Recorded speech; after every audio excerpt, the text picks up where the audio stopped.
So thank you all for joining us tonight for our webinar exploring the importance of a partnership between fear-free certified trainers and certified practices.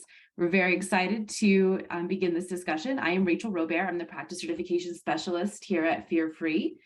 And I'm just going to cover some quick housekeeping topics for you guys before we get started. So one, all attendees will remain muted during this webinar. And it's being recorded and will be available in our education library in the near future. Experts joining us today, we have Debbie Martin, Tabitha Kucera, Mikkel Becker, and we also have Dr. Lyon, Dr. Bureau, and Lori Chamberlain joining us here today. And we are so excited to have all of you. Thank you so much for joining.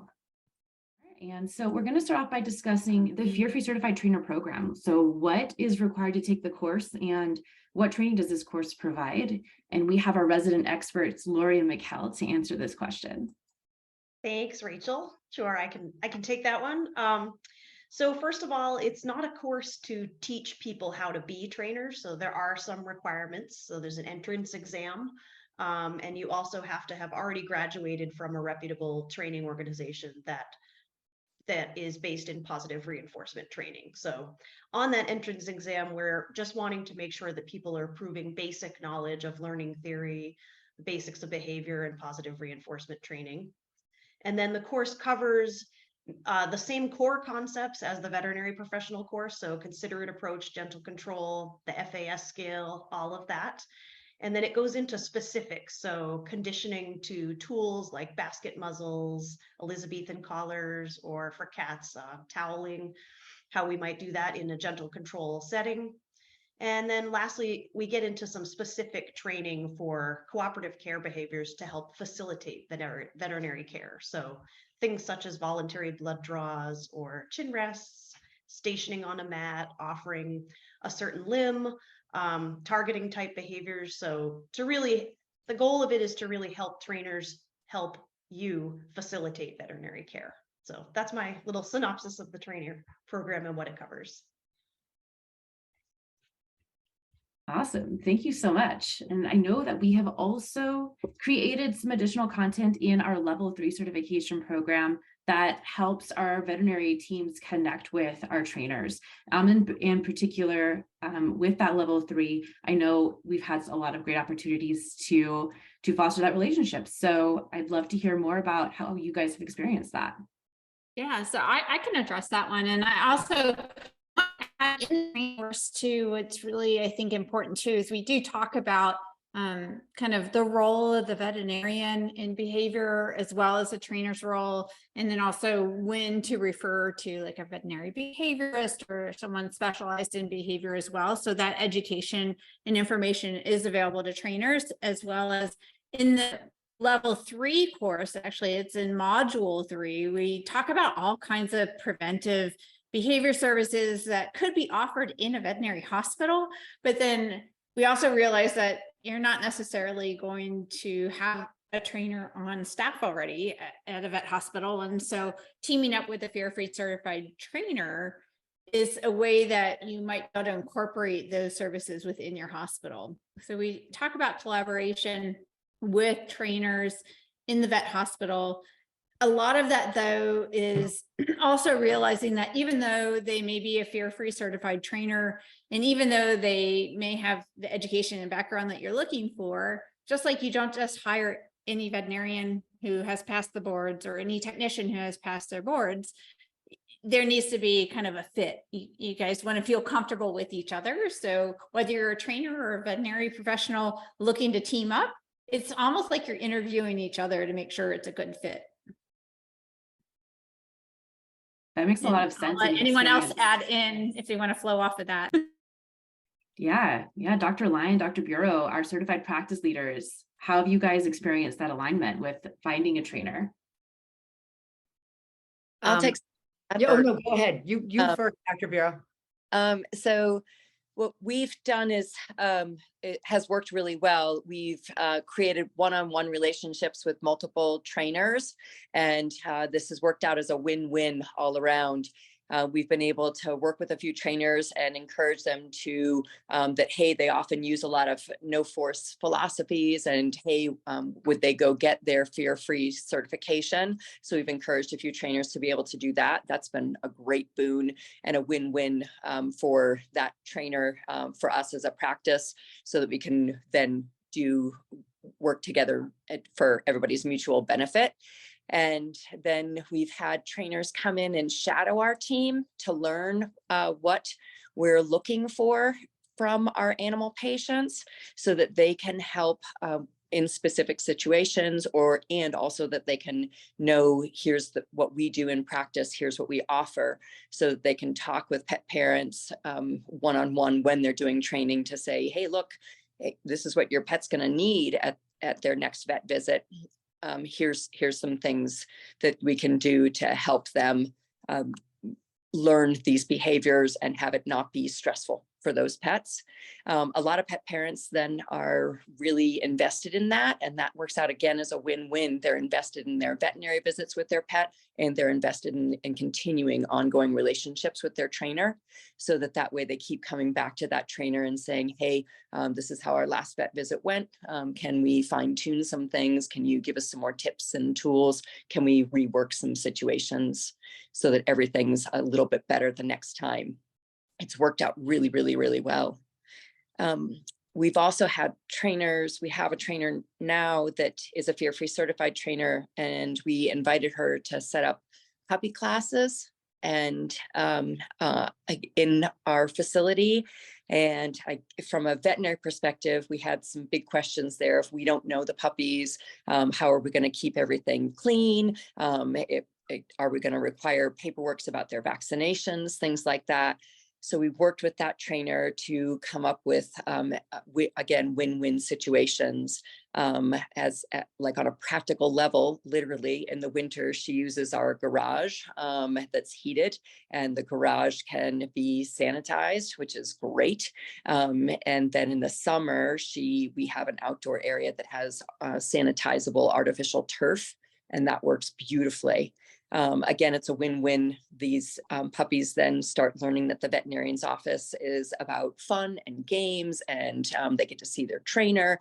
And it's also a win because we have for that trainer, because we have a lot of our pet parents that come and we say, hey, look, there's a training class right here. You already know how to drive here. It's on Saturdays, and it's easy to get to here. And this is great because then you don't have to go looking for a fear-free certified trainer. So it works out as a great mutually beneficial relationship.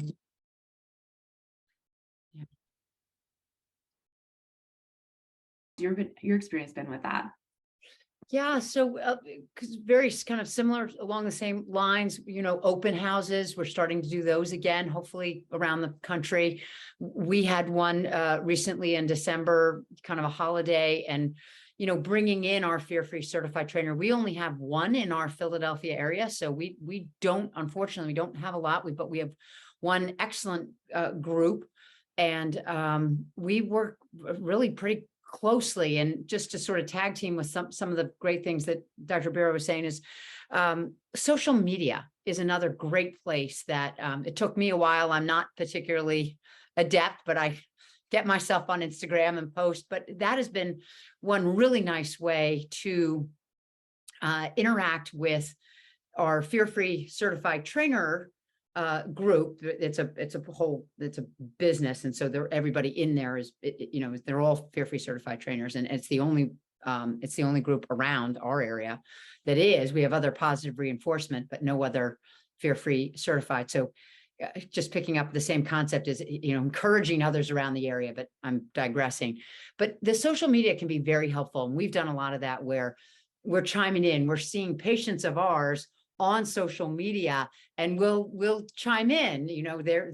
Our fear-free certified trainer is posting one of our patients, we're posting, so that's another thing that I would encourage, everybody who's on our webinar tonight, is don't overlook the power of that connection.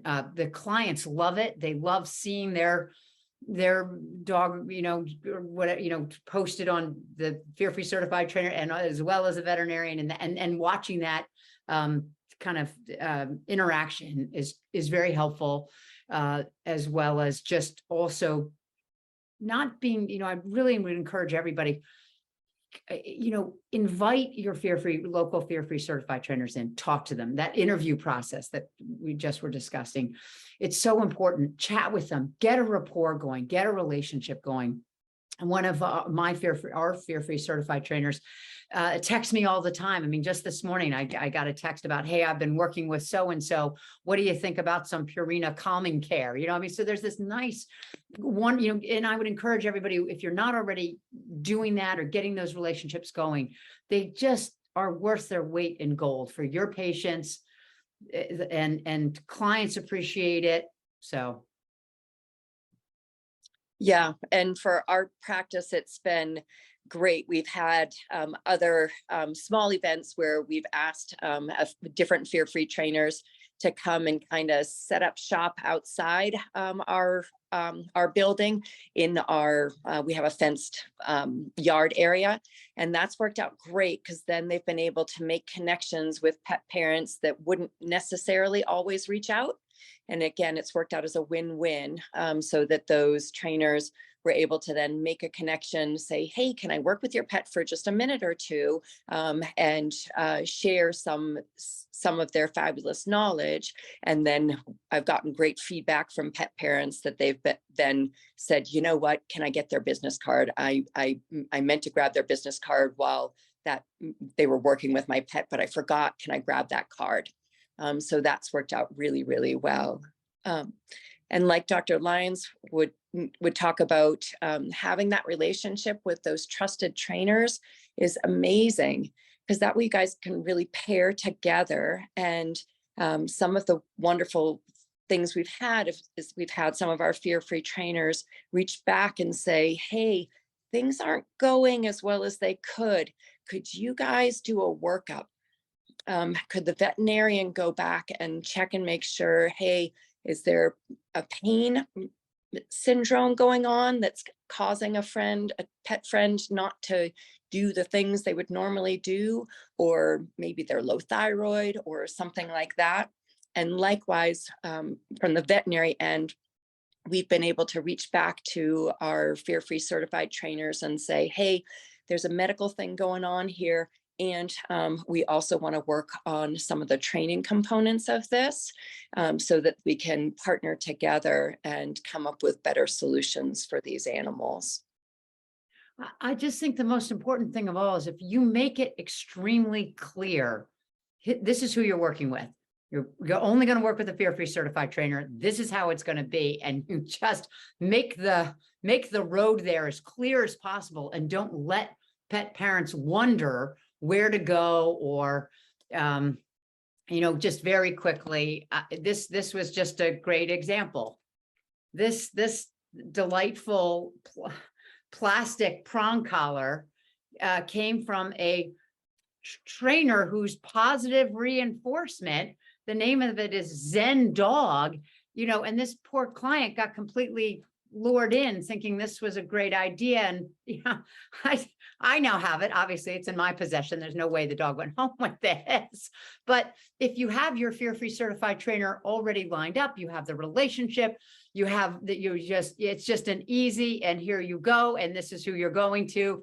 Don't just make it a one-way street. Don't let people kind of get out there and talk, because there's so much confounding information out there. And I think, we know if you stick with a fear-free certified trainer, we should be okay, because but again, I think it's so important that you really to make it clear, make it easy for the vet parent to get hooked up with that fear-free certified trainer.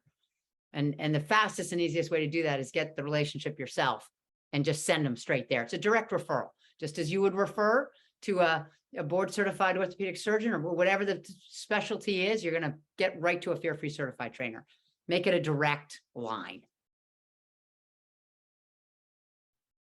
That makes a lot of sense. Yeah. Well, how about we flip it around? What about our certified trainers? How do you connect with our certified practices or certified vets? Tabitha, Mikkel, Debbie, love to hear from you. So I just want to add on to what Dr. Lyon was saying. I heard a vet recently say, a veterinary behaviorist from England say, we would never approach, because I'm also a technician, so we would never approach medicine in a non-evidence-based way. But let's be real, vet med is approaching behavior in that manner. And the way she worded that was really like on point for me, because unfortunately, there's a lot of cultural fog out there. Clients want the best for their animals, and they go to us because they trust us as veterinary professionals. So if we're just Googling trainers or we don't have resources to send them, the chances are that they may get misled. The human animal bond will break, that animal may be physically injured, because unfortunately this is just the truth of the matter, because dog training is not, neither is cat training, because I'm a cat trainer too, is not regulated. So I personally feel like as veterinary professionals, it is our responsibility to provide science-based positive reinforcement trainers, like you mentioned. Like, you would never say, your dog needs orthopedic surgery that I'm not comfortable doing. Just wing it, Google it, you'll find somebody. No one would ever say that. Well, I'm imagining. So I just wanted to add to that. But then also from a training standpoint, the way I find I work with tons of vet practices, because I do see so many medical issues and it's a team effort. Usually, honestly, when I first started, I seeked out fear-free practices first, because I figured they already have similar mentalities. They at least understand the importance of emotional well-being. They may not have all the skill set to be a trainer because that is not their position, but they would probably be a lot more open to hiring me and us working together. So actually, that's what I recommend to a lot of trainers who are looking to work with veterinarians. Seek fear-free practices first, because they want your help. They need your help. There's so few of us out there. And then I go and introduce myself. I'm very bubbly, but I go and introduce myself. And sometimes I may schedule an appointment with the doctor because their time is valuable. So I'll go and meet them. Of course, we do bribe with or lure with food as well. But like, I'll meet with the doctor. We'll talk about my services and how we can benefit each other. I can help the animals in your care be less stressed. When you have an animal that is severely fearful of handling, yes, you can use PVPs, right? Which is amazing. Yes, you can use gentle control, but in-depth behavior mod, like classical counter conditioning, desensitization to fear aggressive behaviors, that's where I come in as a trainer, because PVPs and gentle control is great. Muzzle training is great. But also I had a trainer or a vet recently say, she was wonderful. And she's like, I give them the muzzle training handout, but I also know they're probably not going to be able to do much with that information. So she recognized that. And that's where we come in as trainers. And then also the amount of things I see in homes where I share my observations with the vet. It's just this beautiful team effort, but that's just me. Thank you so much for that. Mikkel or Debbie or Lori? I'll go ahead and Love to jump hear in more. here. So I just answering some of the questions that have come up so far. One of them being like establishing relationships as a trainer with veterinary hospitals that maybe don't have that fear-free certification for their whole practice, or even those that are kind of just stepping their toes in the water. And I just want to give a couple of ideas of what I've done that's been really helpful for me, just to kind of give you a jumping off point would be, so definitely your background in fear-free can be really helpful. Sometimes I think as veterinarians and even as trainers, it can be so overwhelming, like all the different acronyms. And like there was a question about one of the certifications, like the CPDT KA. So that part of the cool thing about fear-free animal trainer certification is that in order to even take the test and go through the certification, there are those baseline certifications or educational courses that someone needs to have gone through. So that's one thing you can kind of take a look at if you're looking at, okay, what does this certification mean? Even going on the fear-free trainer certification, and there's a whole list of those that we approve. So that can give you kind of a good jumping off point in terms of if that person could be qualified to then take the fear-free animal trainer course. But as far as establishing that relationship, one of the ways that I found to be really simple and easy for the clinic, and also a great way to kind of get them into cooperative care classes, is doing the victory visit workshops. So having like just an hour and a half, having them sign up puppies for 15-minute slots. And it would be sometimes myself, and then sometimes a couple of other trainers from Doggy Haven, where I was at the time, with other fear-free trainers. And we would have the lobby be one station, another station was at the scale, and then another station was in one of the exam rooms. So we did it at a lower traffic time of day.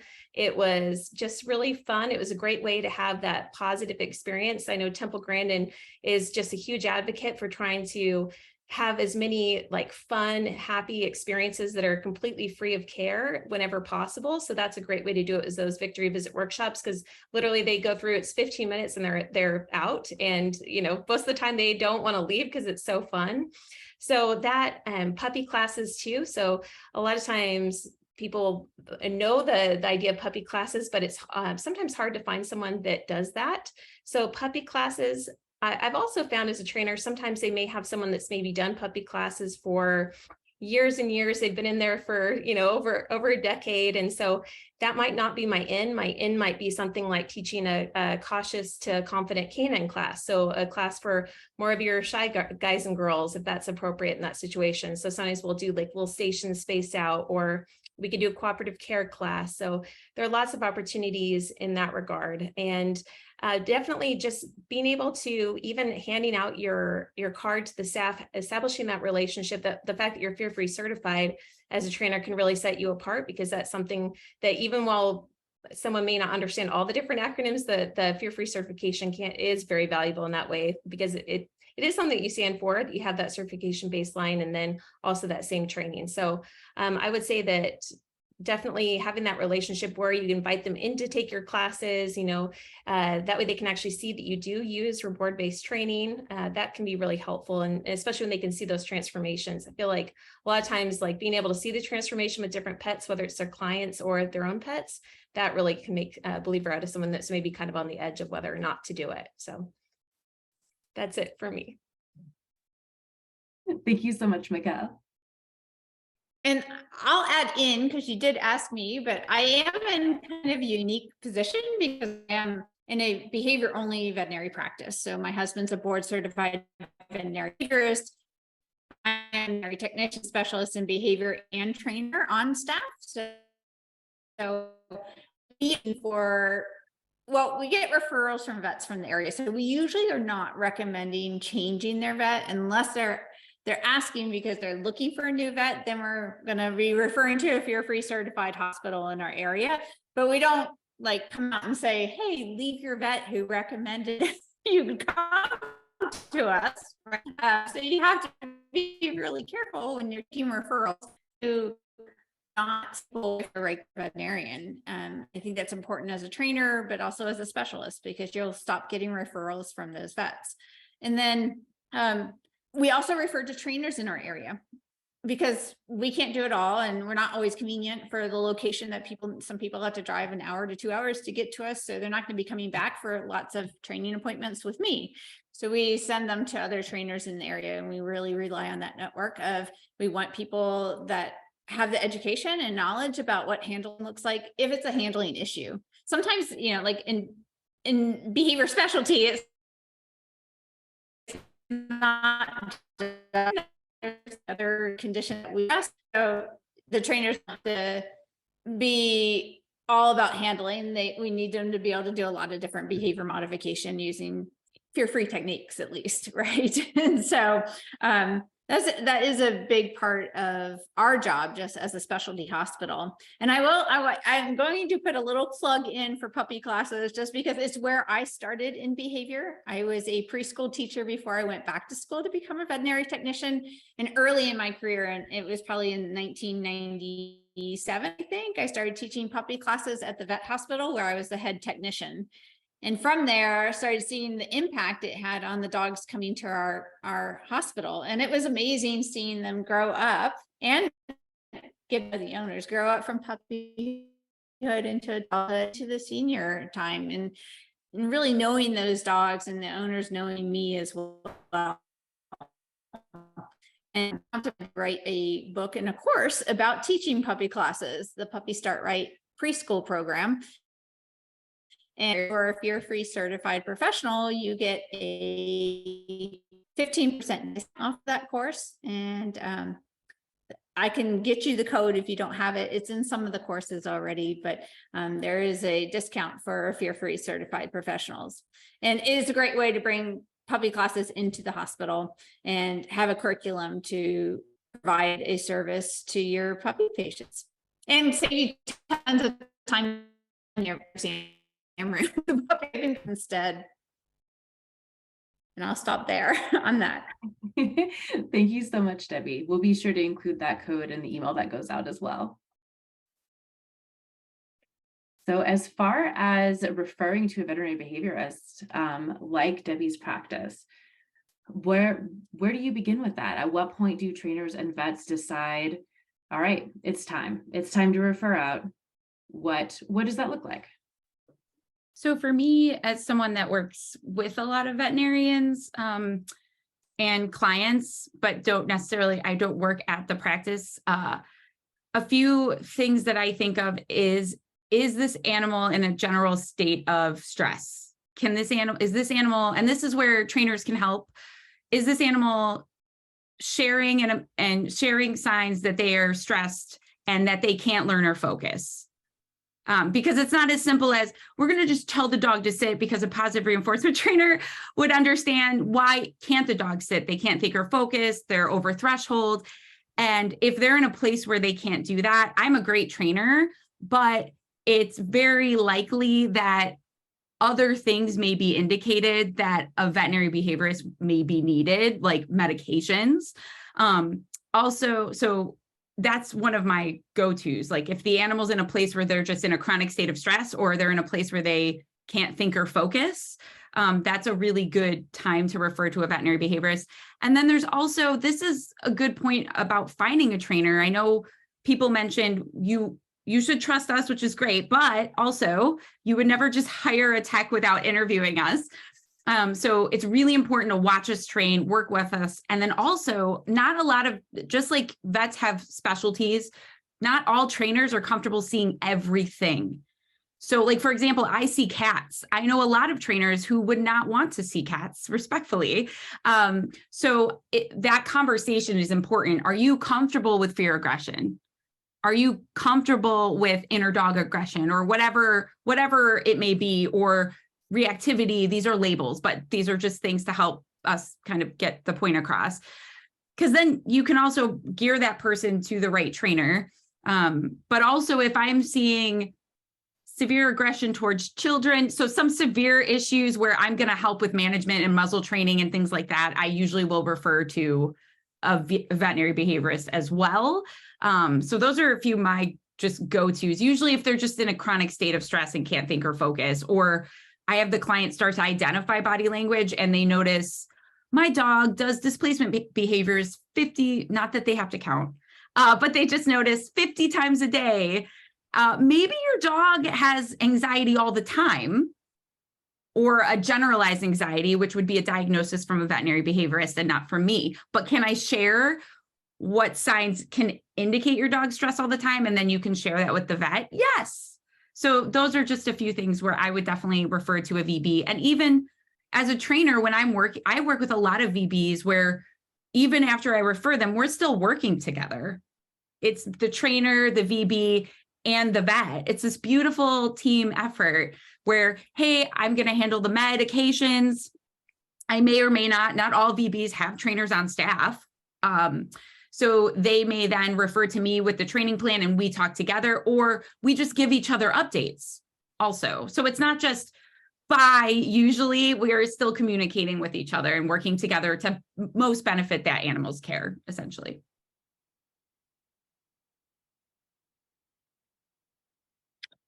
I usually have a kind conversation with pet parents, depending on their stress levels, because I only see those animals in a veterinary setting, and ask kind questions, especially if those animals appear to be stressed. Or I honestly start conversations with pet parents by saying, hey, does your animal bring you joy every day?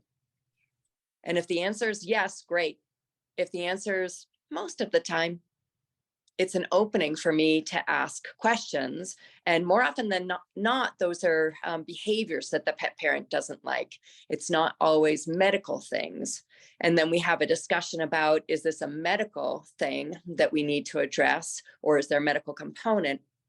Or is there other things that are happening? Is it anxiety, stress, changes in the home, things like that? And that helps me then point people towards either a VB or towards a trainer. And just like Tabitha was talking about, hand selecting those trainers and having a conversation with trainers ahead of time, so that if a trainer's comfortable with cats, for instance, Tabitha, amazing. I wish there were more cat trainers. Or if it's separation anxiety issues, or hey, we have a new baby in the family and we need to navigate this. Those are common questions that I get from pet parents. Honestly, if a pet parent wants to be referred to a veterinary behaviorist, I'll absolutely refer them no matter what. So if they say, I want the referral, just like I would if someone says, I want the referral to the orthopedic or to the board certified dentist, absolutely, I'll refer. And then the feedback I get from the veterinary behaviorists around us is that they really appreciate those cases, because sometimes those cases are ones where they just need to do a little bit of client education. Sometimes there's actually lots of layers there to unfold. And then we, again, just like Tabitha was talking about, can create a team. I can create a team with the veterinary behaviorist, with a fabulous fear-free certified trainer, and with the veterinary team to come up with solutions. This creates this amazing bond with these pet parents. They end up trusting everybody in that triad, and truly it becomes a team approach for those animals.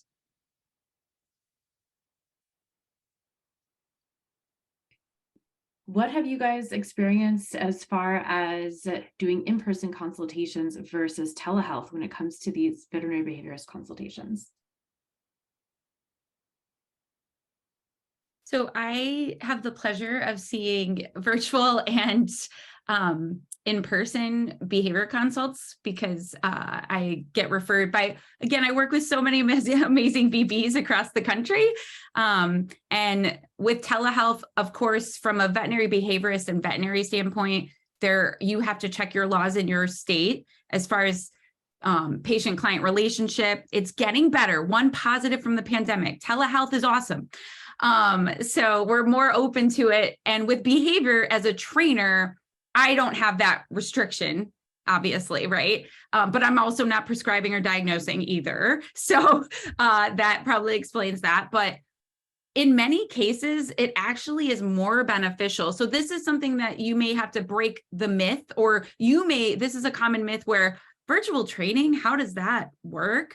But actually, it could be a lot more beneficial for a lot more patients, because first, that I work with a lot of families, and I can meet a little later after their kids are in bed, even though we include the kids in training later. So it's more accessible. Also, I unfortunately I see quite a lot of severe behavior cases. So a lot of the animals I work with are very fearful, whether it's towards strangers, towards everything, global fear, and then cats, right? So many of them haven't had appropriate socialization. So a lot of them can be really fearful when people come over. So actually, virtual consults allows us as trainers to do a really great job of assessing. And my job, that's another great thing for a trainer. A trainer should never shame a client or you as a veterinarian professional. A trainer should never not be open to questions. Like, let's say as a veterinarian, you have a question about a training technique or a behavior plan, because I always share my behavior plans with the vets. I'm going to be more than open to talk about that. If they kind of shut down or don't work with vets, there aren't many red flags, but those are a few where you probably might not be the best fit. But I digress. So it could be really helpful virtual consulting, because that way, as a trainer, I always tell my clients, my job is not to train your animal, because I see some of these trainers, and what I mean by they may not have credentials, they call themselves trainers, and the client will always tell me a story about how the dog did it with him and then he yelled at me, and I was like, oh, my heart for you, friend. My job is to train you to train your dog and understand your dog. I can't live with you guys, even though I would love to. So my job as a trainer is to teach you how to understand your dog and cat, how to critically think and apply different behavior modification techniques, how to manage the behavior so we can prevent that behavior from worsening while we work on addressing it. So virtual consults are awesome. And then also I love them because I can record them and then I like my clients to record me while I'm training and then send them a text, but Zoom is awesome because they just have it. And then we could also go through it later and be like, we didn't see that body language, or we didn't see that one little sign while we were training. Now we know that. So it's also really helpful for that as well. I love virtual training, but you probably can tell. Thank you. That gives a lot of insight. I appreciate that. We have a lot of clients that I'm in Colorado, and in many states, but there's places where it's just not an accessible place. It's winter, particularly in winter. And so virtual visits with trainers, a lot of our pet parents then will onboard and be like, oh my gosh, I didn't know that was an option or a possibility. And it creates a lot greater acceptance, which is a win, again, a win all around. That animal gets some more tools, the pet parent gets more tools, and the training team can work with that pet. And Tabitha, I love your idea. A lot of the animals we see are very, very, very worried. And so virtual visits can help a lot to decrease worry, so that they're in a comfortable environment and you're just a virtual visitor. It's like, turning on the TV. Rather than a person they've never met before entering their home. Yeah.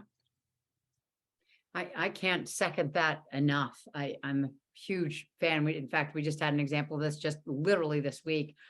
A newly rescued young puppy had some sort of incident at the shelter and it just had a toe amputated. This little cutie came home and literally would not come out from under the table for days. I mean, just completely shut down. Your classic sort of absolutely no idea where I am. And we started just like all you guys are, and I can't recommend this strongly enough. We started with virtual, just and very new pet parents. They don't have a lot of experience. I got this dog for my kids, and wait a minute, hold on, we got to back this whole thing up. But virtual was such a great way to start. And then we immediately tagged in our fear-free certified trainer, and then she was able to get over into the home. And between the virtual, starting with virtual, getting the clients on the right track here, getting the daptile going, just getting the basics, bringing in the fear-free certified trainer whose first couple visits were in the home. And then we finally actually saw this little cutie today in our practice. And we had all of our ducks in a row and we prepared for that. And she had a good initial happy visit, but I think it's because we started with virtual. We got our fear-free certified trainer in on it early, everybody working and not pushing this dog, which really could have ended very quickly in disaster because it was one of those severe, just out of the shelter, still hasn't been outside, so I can't encourage people. I think a lot of veterinarians are hesitant to just offer these telemed consults. They don't have to be anything formal. They don't have to be fancy, just to offer them. Clients are craving it. I mean, they really will take you up if you offer it. So. It's okay to jump in here really fast, Rachel. There's a great question that so on the opposite side of virtual, so having the in-person live classes at the hospital, Someone asked, what considerations should be considered as far as liability with having a fear-free trainer use our facility for puppy classes, for socialization, training, things like that? And we covered this a little bit in the trainer course, but I think so much depends upon where you're at and your insurance. But I would love to hear from all of you on the panel what your experience has been with this. So I can tell you what we did. We made sure our business liability insurance and property liability insurance, 2 separate policies, would be okay with that. We asked our trainer to carry their own liability insurance. That is key because different things, we walked through a bunch of situations. Like we sat down with that trainer and we talked through, hey, look, what are some worst case scenarios that could happen? Let's figure this out ahead of time so that we could figure out not just the liability, but the practicality of things, and to figure out, hey, how would certain situations work? If we have that really worried puppy who's potentially going to slip their collar, how's that going to work? How do we want to manage that? And came up with just a bunch of, hey, here's the scenario. What would the fear-free solution be? And that helped us figure out where each of us would have liabilities, or what types, where we needed to finesse things. Honestly, I'm really lazy. I know you guys never are, but I am. So I reached out to my insurance agent and said, here's the deal. And they said, hey, look, honestly, most, if you have Bailey insurance and stuff like that, it probably covers most of the things you would be thinking of. And then we worked through to come up with situations about, hey, there's a sick puppy. How do we manage that? And cleaning protocols, and emails out to pet parents ahead of time, counseling to pet parents about, hey, if they do show up and their puppy, has an upset tummy, how do we manage that on the spot? And how do we help them either refer back to their own veterinarian, or if they don't have a veterinarian, how can we help them in that moment? So I hope that helps answer some of those questions.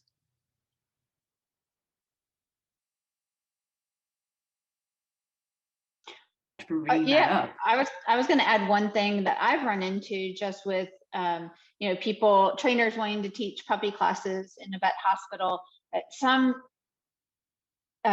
county or parish, depending where you live. I used to live in Louisiana and we had parishes, not counties, but some of the zoning issues. So some vet hospitals could not actually offer training services because it would be outside of the zoning permit within that area. So that's something to also consider, not just the liability issues, but is the area zoned that dog training can take place on the premises at the same location?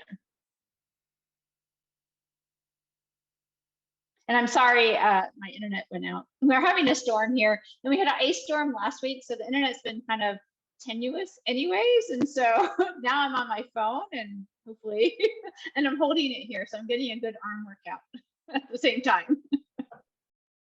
And I just want to add from a trainer perspective, because I know there's quite a few trainers. Hi guys, I know most of you, which is great. From a trainer perspective, so I go into clinics. So I do victory visits, for example. And that's another common thing that I like to address. Like a happy visit and a victory visit are very different things. A happy visit is an animal with minimal to no stress. We're just creating positive associations, which is awesome. Please, yes. And they just might come in during a downtime, and just the receptionist gives them a treat. Their mom and dad walks them around the hospital, they leave. A victory visit is when there is previous negative associations or high FAS associated with vet visits.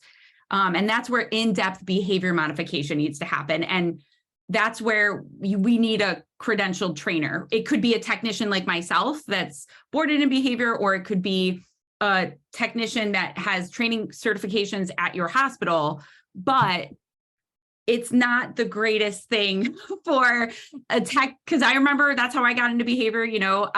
I was working in a practice and we had a lot of fear aggressive dogs, and we came up with handling plans and things like that. But at that time, in-depth CCCDS protocols and all of that was a safety risk for me because I wasn't skilled. So that's something where a trainer is needed whether you have one on staff or you're bringing one in. And I have the pleasure of, in Ohio, so every state is different. We're going to preface that with everything. I have the pleasure of working at a few hospitals where I get paid an hourly rate and I do victory visits once or twice a week. And then I go bye. And then I work on the goals with the vet. Usually the first goal is sedation, because the animals that we're seeing, ideally we'd see them before that, but focus on the positive. So we come up with goals together. The veterinarian may prescribe medications if they feel that's indicated. And I come in as a trainer. I do have liability insurance. So I have insurance as a trainer. And we did have to go over, similar to what you were mentioning about how you have to sit and talk through the scenarios. And we talk through all of those and what it would look like. And then I have my routine paperwork that covers me prior to hiring someone for like a training package. They had their paperwork. And from a training perspective, there's things that you guys can bring to practices. You may not be able to do that and go into the practice and do handling, because that is, trust me, it was very complex. I'm glad I did it, but it was a lot. But could you offer, hey, I go into vet clinics and I'm like, hey, can we just have you host me for a lecture about medicating cats? Because that's one of my favorite things that we need to talk about more.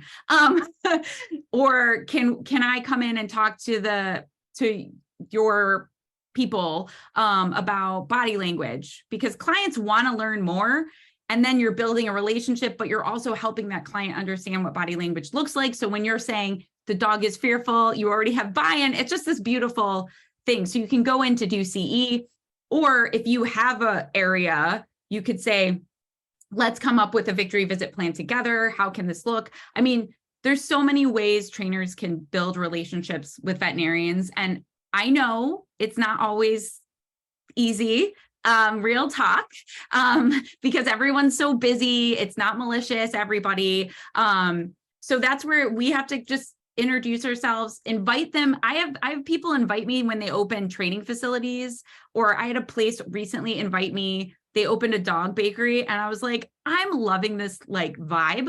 They're already welcoming and like want to talk to me. And I was like, oh my God. So I went and I made friends and now I refer to their bakery. So obviously that's a little different, but as trainers, we do have to put ourselves out there a bit and kind of sell ourselves. Like, this is what I can offer.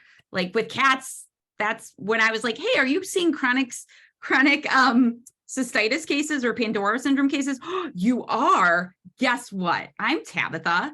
And managing the pain and addressing that is important, but environmental modifications and behavior modification is a very big, important part of, and that was my lean in years ago. Now I have lots of relationships, but it was the cystitis thing where I was like, I can help. Let's talk about how I can help you, because they're really busy and they mean well. We have to kind of meet them where they're at and be patient and kind. And like Debbie said, even if there's a vet that may be practicing differently, right? We never talk negative about each other. That is not professional under any circumstances.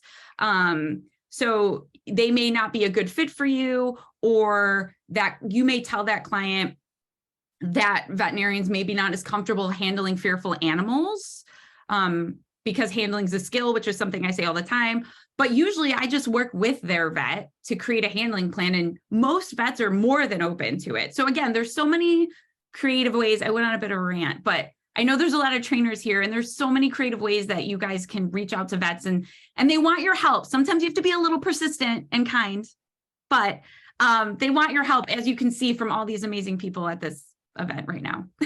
I just wanted to add on top of that too. One thing we didn't mention was workers' comp insurance as well. And so if you're not working hourly wage, like Tabitha, you are at some hospitals, so you're covered under their workers' comp. But if you're not, you may want to have workers' comp insurance as well. And some of the hospitals may require you not to only have liability insurance, but workers' comp insurance, because they don't want to get like if you get injured on their premises, they don't want to necessarily be liable for medical bills that you incur. And just to add on to the victory visits, I totally agree. Fun visits are not appropriate when you need intervention, that there's existing fear, anxiety, and stress associated with care. but it can be used. And I think it would be great if we started offering it as preventive. Like if we know the dog's coming in for, needs to have routine things done, or the cat is going to have routine things done, let's go ahead and start suggesting victory visits with our skilled trainers so that we can set everyone up for success. Or if the animal is going to need care at home and the owners are going to need to learn how to apply whatever it is, your medications, or give allergy injections, or what insulin injections, you know, we certainly can do victory visits in that regard, preventatively, not just for intervention.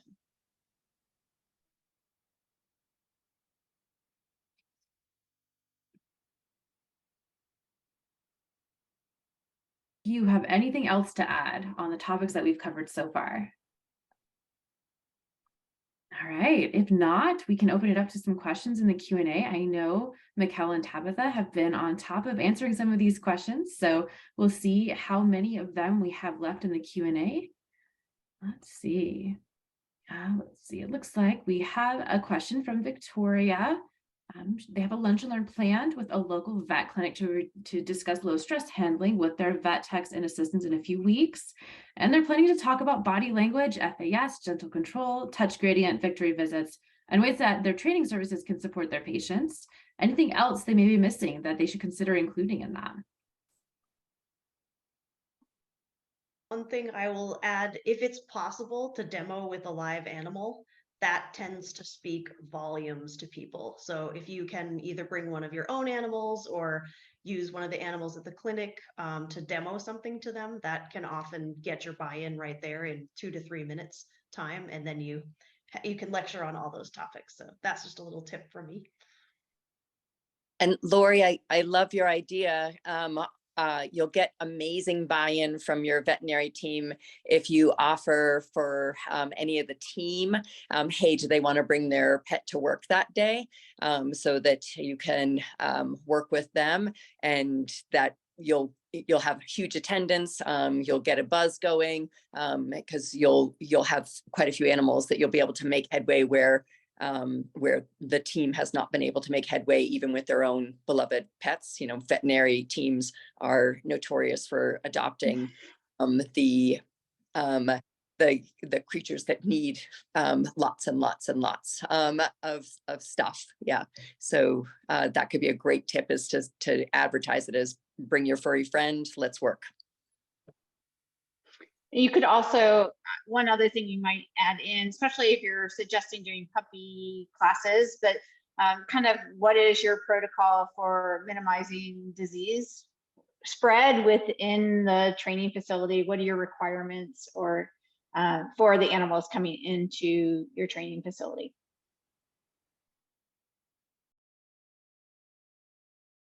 And just an extra, something I also do, first off, because I love my veterinarian colleagues a lot. So that's part of it. But I actually offer a discount to veterinary professionals, CSRs, assistants, technicians, veterinarians, you're all amazing. Because, once I help, first off, I think it's really important. And once they see the work I do with their animal, I know for a fact, from a fulfillment standpoint, they are going to do better by the animals that they care for. So that's my selfish fulfillment part. But also, when they see a cat that's been house soiling for 5 years and they work with you for 6 months, or when they're working with a really fearful dog who strongly disliked handling, and now the dog is opting in to be handled, like soliciting attention with relaxed body language, whoa, do you have buy-in forever and ever and ever? So that's another really good thing that you can do. Obviously, our time is valuable, but offering a discount for veterinary professionals, and that also shows that we care, because sometimes there's a disconnect. I'm in all the worlds and I can see where some of those disconnects may be coming from. So that's something that's helped me a lot, and a lot of veterinarians as well. Another thing that that tends to get people's attention a lot is if you can get specific with examples. So one good one is getting the cat into or out of the carrier. So how to use positive reinforcement training to make that happen, or getting the dog on a scale in a non-stressful way. If you can show a video of what a fear-free blood draw looks like, or even a cooperative, a voluntary blood draw looks like. That usually buys a lot of, it gets people's attention for sure, and gets a lot of buy-in.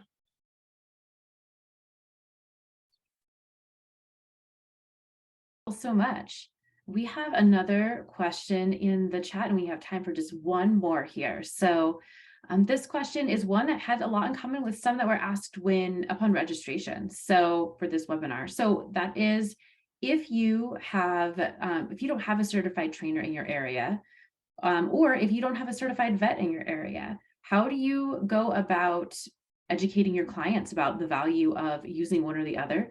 And how do you get them to go to the proper trainer or the proper vet?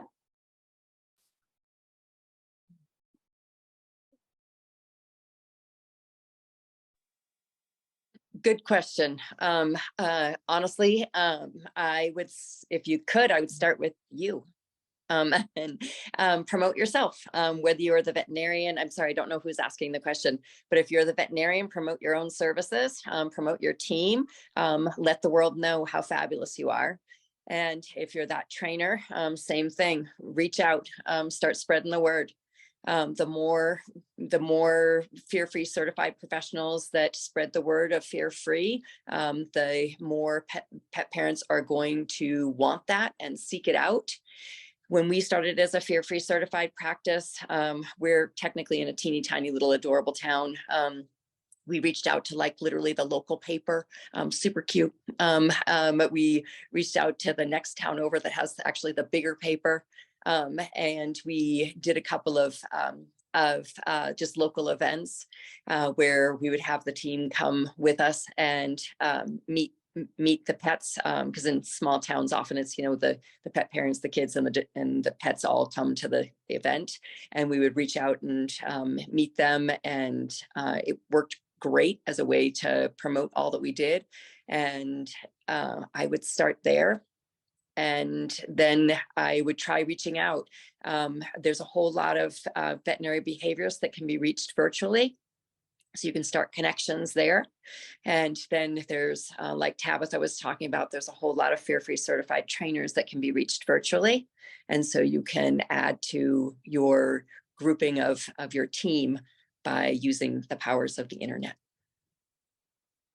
Thank you, panelists, for giving us your wonderful insights. And thank you to everybody who attended. As a reminder, any of the questions we weren't able to answer tonight will be answered in a follow-up email. And this recorded webinar will be uploaded in the very near future in our education library. So thanks again for attending, and reach out to wags@fearfreepets.com if you have any other questions. Good night.